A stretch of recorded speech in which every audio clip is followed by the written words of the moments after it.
नमस्कार, मी मिलिंद कांबळे। मी काल ह्या कचऱ्याचा व्हिडिओ बनवला होता। हे हायवावाले इथे कचरा टाकतात। काल व्हिडिओ बनवल्यानंतर लगेच हा कचरा बाजूला कसा गेला? पण टाकणारे कोण आहेत, त्यांचा शोध घेणार कोण? प्रवीण दाखव रे कचरा कसा आहे।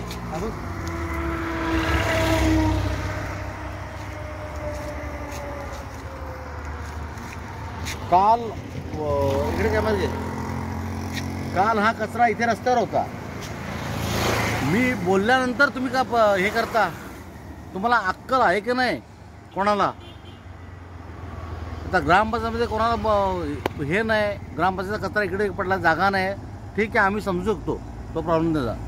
पण मी बोलल्यानंतरही तुम्हाला जागा येते? म्हणजे एखादा माणूस मेल्यानंतर तुम्हाला जागा येईल का? प्रशासन करतंय काय? म्हणजे आम्हाला बोलायला होतं का? बघा तुम्ही कालचाच व्हिडिओ, मी त्याच जागेवरती।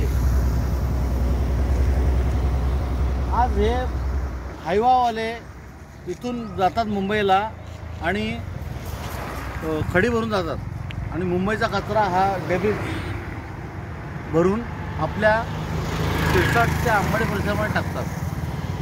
म्हणजे आपण हे सहन करायचं का? हा भरणीचा विषय नाही, कुठल्याही भरणीचा विषय नाही। हा आमच्या उराव काय आहे? मला एकच प्रश्न पडतो, इथे कोण बोंबलत नाही, कोण बोलत नाही, तुम्ही का बोलत नाही हो?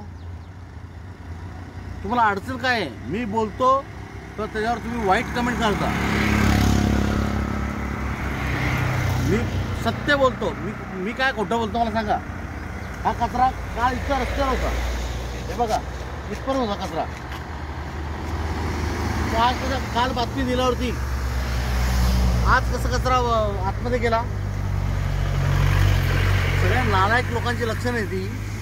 प्रशासन पण नालायक आहे, सगळे नालायक आहेत। आणि लक्षात ठेवा, याच्या पुढे मी हे सहन करणार नाही।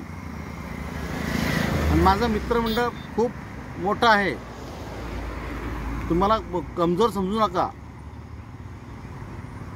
हे अशा प्रकार झाला परत कधी तर एकेकाला धरून टोकेन, मी आता टीम बनवून, काल बोलल्याप्रमाणे मी टीम बनवली आहे। बघतो तर कुठला हायवाला टाकतो कचरा तो।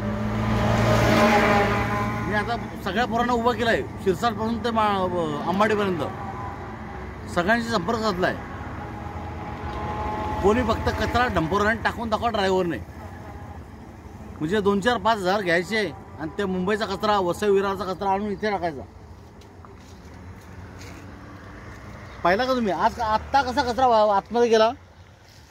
म्हणजे एखाद्याचा अपघात झाला असता। हा कचरा प्रवीण परत घे इकडे, हा कचरा इथपर्यंत होता।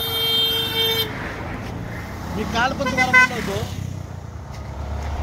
की हा इथे कचरा होता कालपासून। एवढ्या मोठ्या हायवे चालतात, हा रस्ता किती अरुंद आहे, एवढ्या मोठ्या हायवे चालतात। जर तिकडनं एक हायवाला, इकडनं एक हायवाला किंवा आमचा बाईक स्वाराला तर त्या अपघात झाला, तो मृत्युमुखी पडतो। मग त्याच्या कुटुंबाला पोसायची जबाबदारी कोणाची आहे? त्या याची चुकी आहे का? PWD करते काय? तुम्हाला वाटतंय मिलिंद कांबळे असा बोंबलतो तसा बोलतो? मी बोंबलणारच नाही, मी थांबणारच नाही, लक्षात ठेवा।